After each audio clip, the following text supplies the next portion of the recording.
All right, so we're going to move into the second lecture or the second video of Unit 5. And we're going to continue on talking about the periodic table. We're going to point out some different things. So we kind of wrapped up last video talking about specific information that you may get from certain squares of certain periodic tables. Excuse me. So the atomic number again, kind of hammer this home, okay, because it's extremely important that you know. The atomic number tells you the number of protons that an atom of an element has. No two elements will have the same number of protons. Okay, what that means is hydrogen is not going to have the same number of protons as lithium or helium or anything along those lines. Okay, hydrogen is going to be one. The minute it goes to two, is going to be helium, and so on and so forth. All right, so the atomic mass. So the atomic mass refers to the weight of the atom. Okay, typically we find the atomic mass by the addition of the number of protons and neutrons, because electrons carry very little weight. And this we talked about this in the last unit, so this is nothing new. So this is a helium atom. It is atomic number or atomic mass is 4 protons plus neutrons. What's the atomic number? Well, helium is going to have 2 protons. Okay, 2 protons. That's unique to helium. Atomic masses and isotopes. Oops, let me go back. Sorry, I got too heavy. So while most atoms will have the same number of protons and neutrons, some don't. Again, there can be some variation in the number of neutrons, and we find that both naturally and both man-made. Some atoms have more or less neutrons than protons.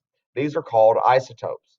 An atomic mass number with a decimal is the total of the number of protons plus the average number of neutrons.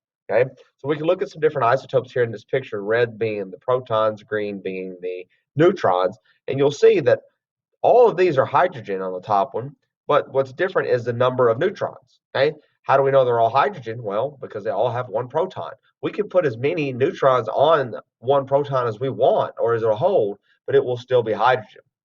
And the same holds true for helium, lithium, and so on and so forth. All right, so the atomic mass unit, AMU. This is a unit of measurement for an atom. It stands for atomic mass unit.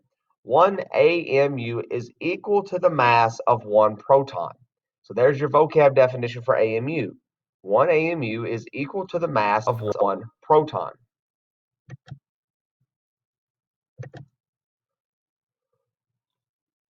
All right, that's a big number, okay? Really big number. So it tells you how many AMUs are in 1 gram for you to kind of get a relative idea. Very small, very, very, very small. All right, so we'll talk about some atomic symbols real quick. Carbon is going to be capital C.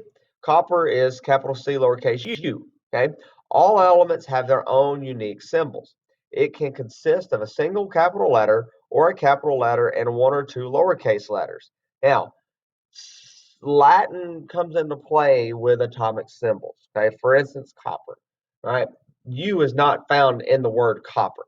Okay, so the U is coming from the Latin name for copper. Okay, and here's the table that you could see of some of the symbols. Again, I'm not going to make you memorize it, but the more you use it, the more aware, or the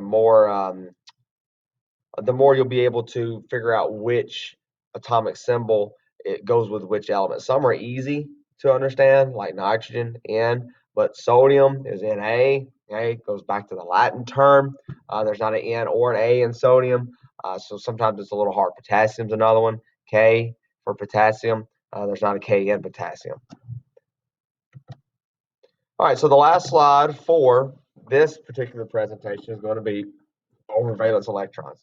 And valence electrons are really, really, really important because that controls the reactivity of atoms, of elements. And what we mean by reactivity is how willing, or the lack thereof, that it is to interact and react with other elements. Okay, some atoms are extremely reactive. Okay, they have an extremely high amount of reactivity, meaning that they want to be associated with other atoms and they want to create compounds. Then you have some atoms that don't want that at all. They want to be left alone. They like being loners, so to speak. They don't want to make compounds. And only under special circumstances, typically man-made circumstances, will they make compounds. And then we see elements fall anywhere in between those two extremes.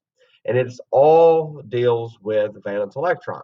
Okay. So again, valence electrons are going to be the number of the electrons on the outermost energy level. Okay. We'll talk about what means it's full, when is it wanting to react, when is it not wanting to react, all those things in the future. So if you have questions, let me know. Be sure you complete the video form that goes with this video, and I hope you're having a great week.